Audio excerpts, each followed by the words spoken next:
Hati-hati, yang ngaku-ngaku hati-hati. Mal'un, dilaknat di sisi Allah. Jadi Anda mau mulia nggak mesti ngaku-ngaku keturunan Nabi ya ikhwan. Nggak. Orang bisa mulia tanpa harus jadi keturunan Nabi alaihi salatu wassalam. Jadi inna akramakum indallahi atqakum. Siapa di antara Anda semua yang paling bertakwa, dia yang paling mulia. Jadi sekali lagi, jangan siapa yang menisbahkan, yaitu dirinya, keturunan bukan selain ayahnya, maka dia mal'un, dia dilaknat. Apakah di Indonesia ada cucu Nabi? Di dunia ada cucu Nabi. Tapi di Indonesia ini, kalau masih ngotot pengen jadi Habib atau mau diakui, ya udah cari yang jelas keabsahannya. belum ada yang terbukti secara ilmiah bahwa dia adalah cucu dari baginda Nabi besar Muhammad. Kalau ngaku kan siapa aja bisa. Iya. Siapa saja bisa ngaku. Saya Habib, saya keturunan Rasulullah. Maka nggak perlu ngaku-ngaku. Iya. Nah, ngaku apa yang dia tidak miliki itu kehinaan. Untuk mentaklukkan orang Indonesia, caranya bagaimana? Caranya membuat tandingan. Sebabnya orang Indonesia itu seneng. Apa itu kalau lihat orang juga imaman, serbian itu takut dia. Makanya didatangkan Habib dari Yaman. Jadi Habib inilah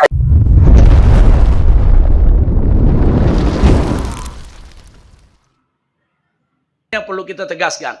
Jadi sekali lagi ya ikhwan, soal nasab, satu, manintasaba ila ghairi abihi fahuwa mal'un. Barang siapa yang menisbahkan, yaitu dirinya, keturunan bukan selain ayahnya, maka dia mal'un, dia dilaknat. Na'udzubillah min dzalik. Jadi menolak nasab yang asli haram, mengaku-ngakui nasab yang palsu juga haram. Saya rasa jelas ya.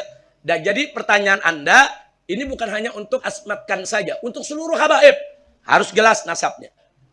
Ada pengakuan Robito Alawiyah, kami akui, nggak ada, kami nggak akui. Soal bisa jadi dia asli, itu hanya Allah yang tahu ya ikhwan. Sebab Robito Alawiyah itu dia menghukum menilai secara zahir. Anda siapa, dari mana, siapa ayahnya, diperiksa dulu 5-6 keturunan. Nah setelah itu diperiksa dalam buku besar, buku induk. Ada ditemukan berarti dia asli. Bahwa dia memang bisa dibuktikan nasabnya. Tapi kalau tidak ditemukan, dua kemungkinan. Bisa dia itu maskuk, bukan tidak asli, bukan palsu, tapi maskuk, diragukan. Mau dibilang benar, nggak ada buktinya. Mau dibilang nggak benar, bisa jadi benar ya kawan. Itu namanya maskuk. Nah kalau maskuk begini, kita tawakuf, jangan menghukum. Nah ada lagi yang ketiga, mardud. Yang nyata-nyata bohong itu nasabnya, kawan. Emang dia ngarang. Jadi dulu ada satu dai juga di daerah Parung. Pertama dia ngaku sebagai bin Syekh Abu Bakar. Tahu-tahu berubah jadi Assegaf. Bin Syekh Abu Bakar jadi Assegaf. Nggak tahu udah sekarang ngaku jadi apa lagi ya, kawan. Nah jadi artinya ada 3 ya. Nasab itu ada 3. Pertama, masbut. Artinya memang terbukti. Muhaggab, terbukti kalau nasab itu benar. Yang kedua, maskuk, diragukan. Kalau yang terbukti, wajib kita akui, wajib kita terima. Kalau yang maskuk, tawakuf. Artinya tawakuf, abstain. Jangan beri penilaian. Yang ketiga, mardud. Wajib ditolak kalau mardud. Saya rasa jelas ya.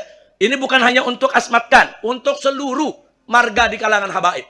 Nah, karena sekarang yang ngaku-ngaku kan juga banyak. Hati-hati, yang ngaku-ngaku hati-hati. Mal'un, dilaknat di sisi Allah. Jadi Anda mau mulia nggak mesti ngaku-ngaku keturunan Nabi ya ikhwan. Nggak. Orang bisa mulia tanpa harus jadi keturunan Nabi alaihi salatu wassalam. Jadi inna akramakum indallahi atqakum. Siapa di antara Anda semua yang paling bertakwa, dia yang paling mulia. Jadi sekali lagi jangan untuk mengejar popularitas, kemuliaan, ngaku-ngaku keturunan Nabi. Justru bukan jadi mulia, jadi hina ya ikhwan. Tapi kalau dia nggak ngaku-ngaku keturunan Nabi, dia orang soleh, dia orang baik, dia orang yang manfaat di tengah masyarakat, dia mulia. Jadi kemuliaan itu bukan hanya milik keturunan Nabi. Yang bukan keturunan Nabi juga banyak orang-orang mulia. Karena mereka bertakwa kepada Allah. Itu satu yang saya mau ingatin. Kedua, saudara, soal keturunan Nabi ini nggak ada pendaftarannya. Emang ada di antara Anda di dalam perut daftar isi formulir? Saya mau jadi bin Sahab, bisa. Saya mau jadi orang Jawa, bisa. Saya mau jadi orang Sunda, bisa. Saya tanya, Anda sebelum lahir ada pendaftaran nggak? Anda jadi orang Sunda kehendak siapa? Anda jadi orang Jawa kehendak siapa? Anda jadi orang Arab kehendak siapa? Anda jadi keturunan Rasulullah kehendak siapa? Semua kehendak Allah. Habib Ali mungkin daftar mau jadi Alakas Habib Ali. Nggak ada. Habib Zaki ada daftar jadi Ala Idrus. Nggak ada ya ikhwan. Hati-hati. Dalam surat Al-Ahzab Allah ingatkan tentang para istri Nabi. Kalau mereka berbuat dosa, dosanya double. Kalau mereka melakukan kebaikan, pahalanya double. Itu istri Nabi, saudara. Kenapa? Karena para istri Nabi tadi punya kewajiban untuk menjaga nama baik Nabi alaihi salatu wassalam. Makanya kalau mereka berbuat baik, pahalanya double. Satu, pahala untuk kebaikannya. Satu lagi, pahala karena dia menjaga nama baik suaminya, yaitu Nabi Muhammad sallallahu alaihi wasallam. Begitu juga kalau berbuat dosa. Baca surat Al-Ahzab, saudara. Allah ingatkan istri-istri Nabi berbuat dosa, double dosanya, saudara. Satu, dosa untuk kesalahan yang dilakukan. Satu lagi, dosa karena sudah merusak nama baik Nabi kita Muhammad Sallallahu Alaihi Wasallam. Walaupun nama baik Nabi nggak pernah bisa dirusak oleh siapapun, saudara. Alhamdulillah. Nah begitu juga akhirnya para ulama mengkiaskan dari itu mengatakan kalau istri Nabi saja yang nggak ada hubungan darah, saudara, punya amanat yang begitu berat, apalagi zuriyahnya yang punya hubungan darah, saudara. Maka itu zuriyah Nabi ini di satu sisi nikmat, dia mesti syukuri kepada Allah. Tapi di sisi lain amanat yang berat.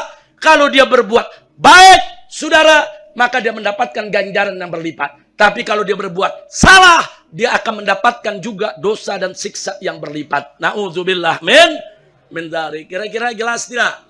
Jadi keturunan Nabi bukan buat bangga-banggaan, buat sok-sokan, buat menghina daripada nasab yang lain. Enggak, saudara.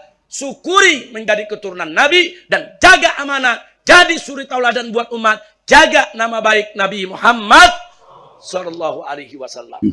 Tidak ada keutamaan antara orang Ajam dan orang Arab kecuali ketakwaan. Inna akramakum indallahi atqakum.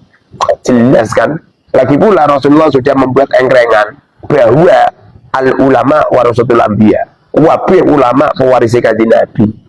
Jadi bukan HBE, bukan Habib. Habib tidak pewaris kanjeng Nabi. Siapa bilang Habib pewaris kanjeng Nabi? Seumamanya toh Habib itu adalah min dzurriyyatir Rasul, tentu akhlaknya seperti Rasulullah.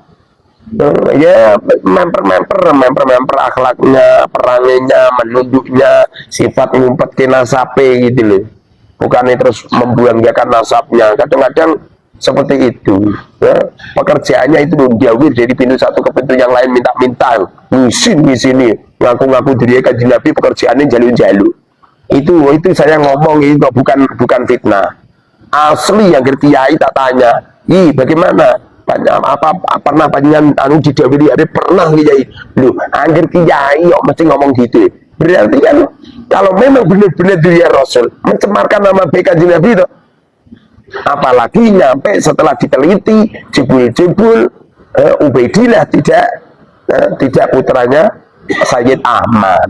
Ini artinya ada penipuan. Kalau ada penipuan, siapapun orang Islam yang mendengar suara saya wajib memahamkan masyarakat. Sebab kalau masyarakat ini tidak dipahamkan bahaya.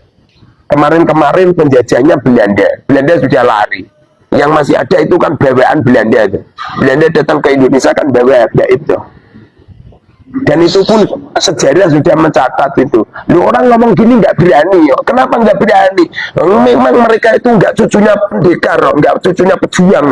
Kalau saya kan kakek-kakek saya pendekar semua. Kebetulan nenek saya ini toh, semamane panjenengan tak sampaikan toh akan tunduk sama saya. Anak-anak ini ada orang kok nyampe sangare seperti saya. Berarti kan ada merah kan. Kalau anaknya tidak pendekar ya pasti ya meong-meong.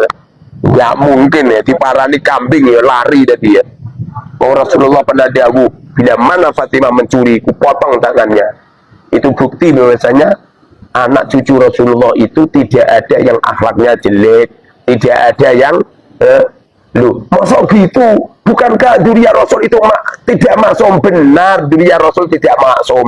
Tapi Rasulullah itu basarun lakal basar. Manusia tidak seperti manusia biasa. anak cucunya itu akan dijaga oleh Allah, sehingga kelak di akhir zaman itu akan melahirkan apa itu Imam Mahdi. Karena anak Kanjeng Nabi ngono iku lho.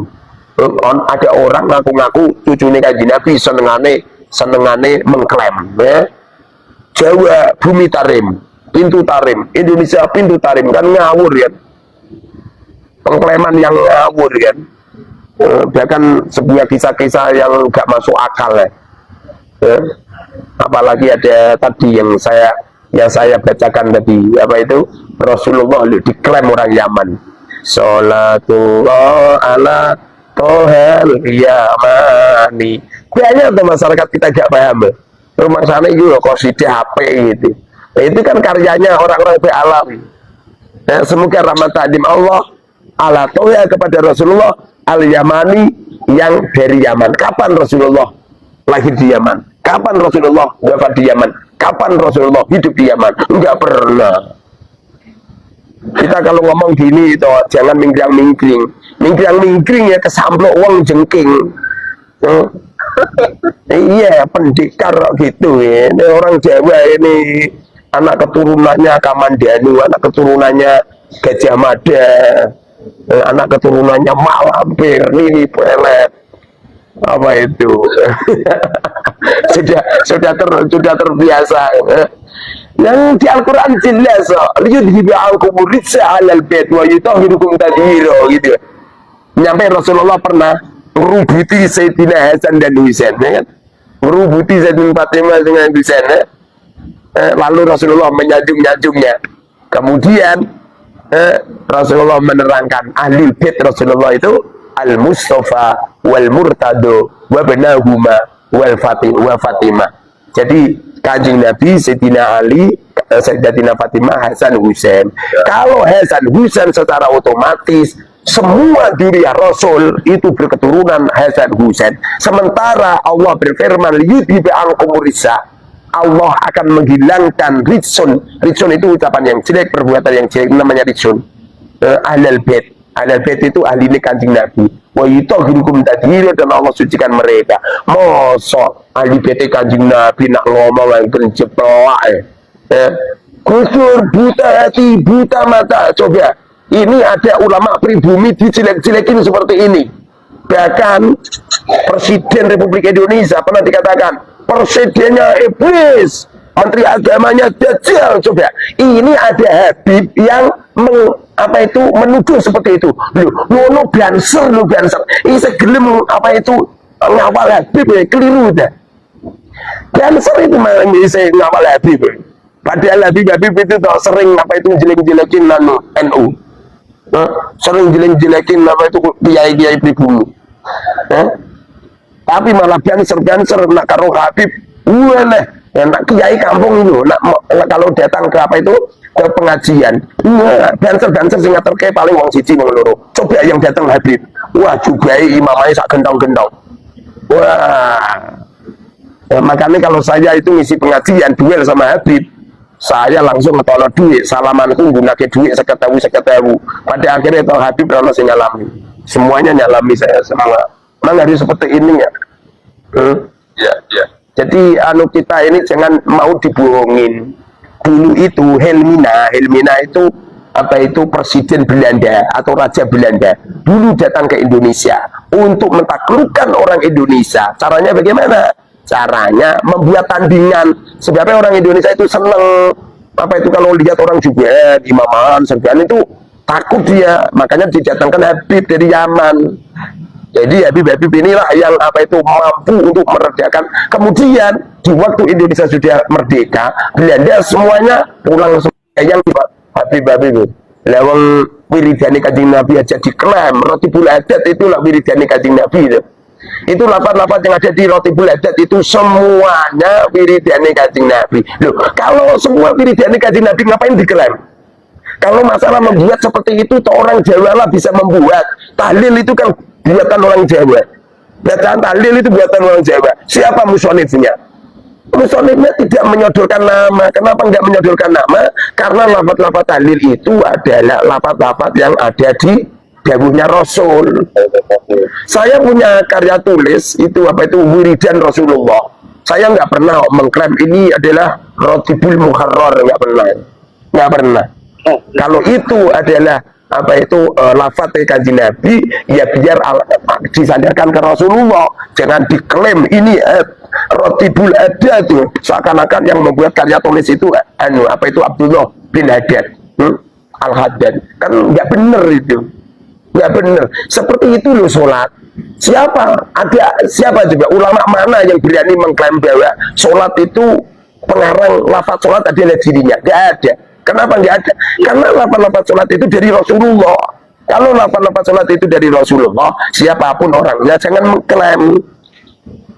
Ya, saya kalau masalah kitab-kitab yang suka dikaji di pondok-pondok kan itu sebagian ada karangan para habaib atau sayyid itu bagaimana untuk kitab-kitab tersebut? Jadi begini, sanad nasab sama sanad ilmu itu beda. Sanad ilmu sampai kapanpun ya kita menyambung, walaupun yang kita ambil adalah dari dunia Rasul atau tidak dunia Rasul, tidak jadi masalah. Saya sendiri ini berguru sama Habib Alwi bin Hasan Al-Idrus. Saya sendiri pernah belajar sama Habib Anis bin Alwi bin Ali bin Muhammad bin Husain Al-Habsi. Ya. Saya juga pernah belajar sama beberapa habaib itu. Dan beliau sampai kapanpun ya guru saya. Walaupun saya punya keyakinan bahwa silsilah nasab mereka terputus gara-gara Ubaidillah adalah tidak putra Sayyid Ahmad, bukan berarti saya memutus silsilah keilmuan, enggak. Jadi maaf, kan itu mungkin dari nenek moyang mereka kan pembohong gitu ya, pembohong gitu.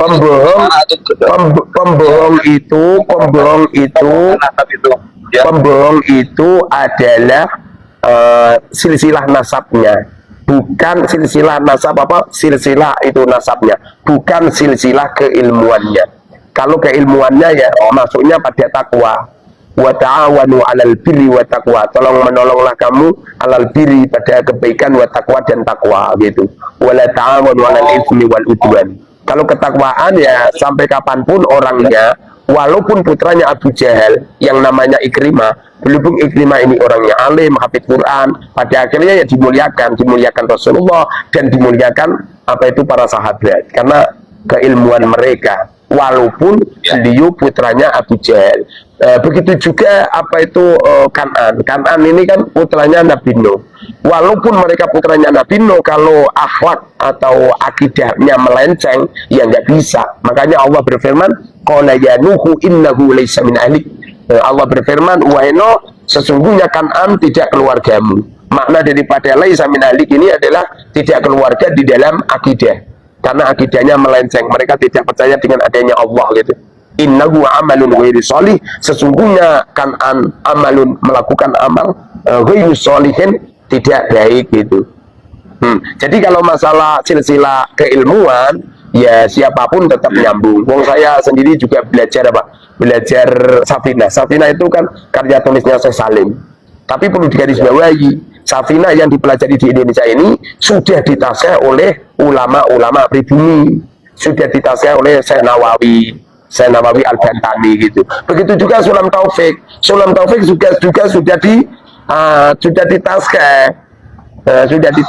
Is'adur Rafiq itu karya tulisnya Syekh Nawawi juga tasih. Jadi karya-karya tulis Alawi yang sudah ditasih rata-rata dipelajari sama orang pribumi. Saya juga mempelajari kitab Yaqutun Nafis juga, bahkan menjadi mata pelajaran di pondok saya. Tidak cuma itu saja, banyaklah silsilah saya yang lewat Alawi itu banyak juga.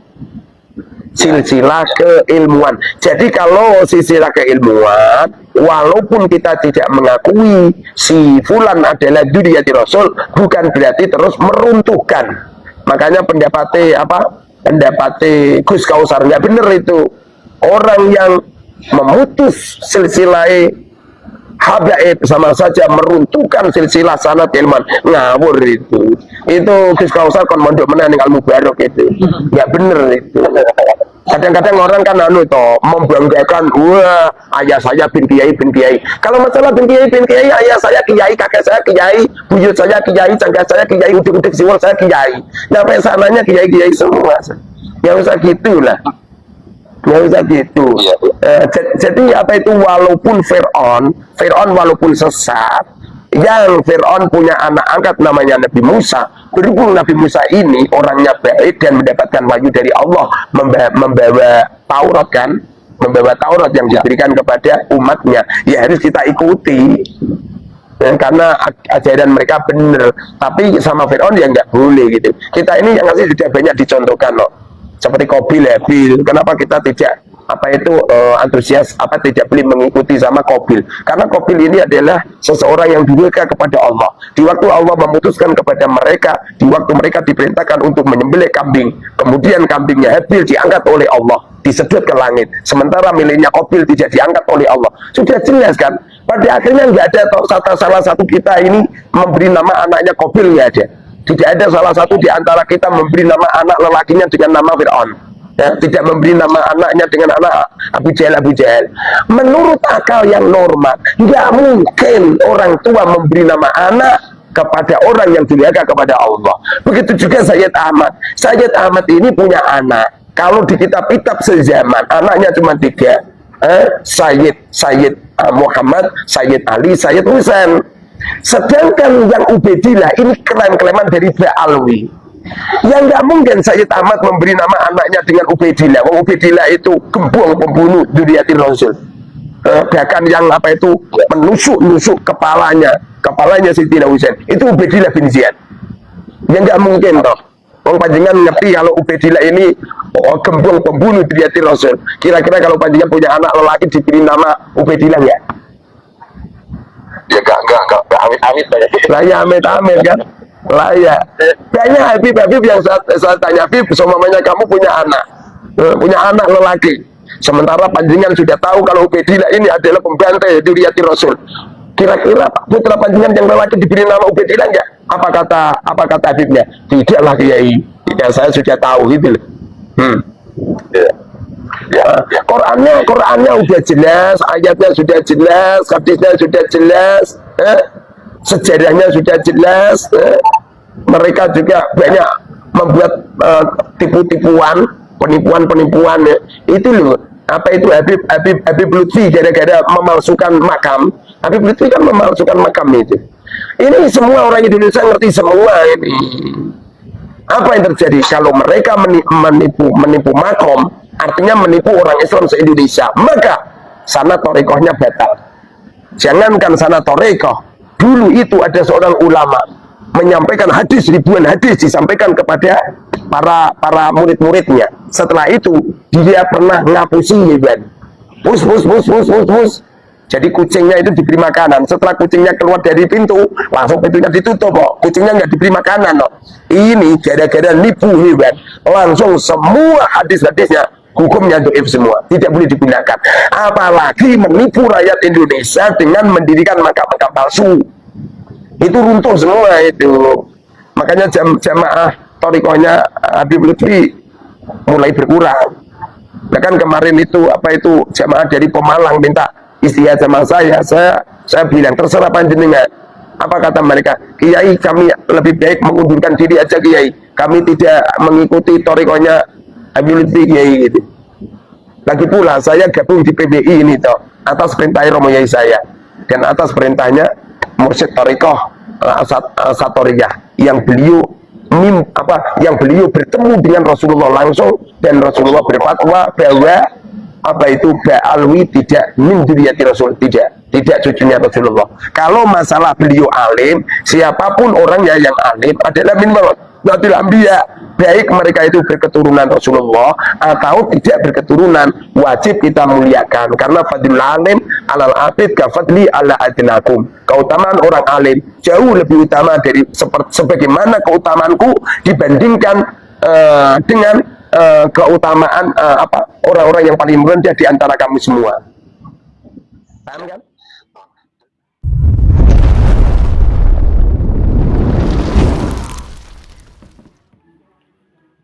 Itulah tadi ungkapan dari Habib Rizik yang kemungkinan sudah mulai turun tensi ketika menyadari bahwa nasab Alawi itu bukan dzurriyyah Rasulullah SAW.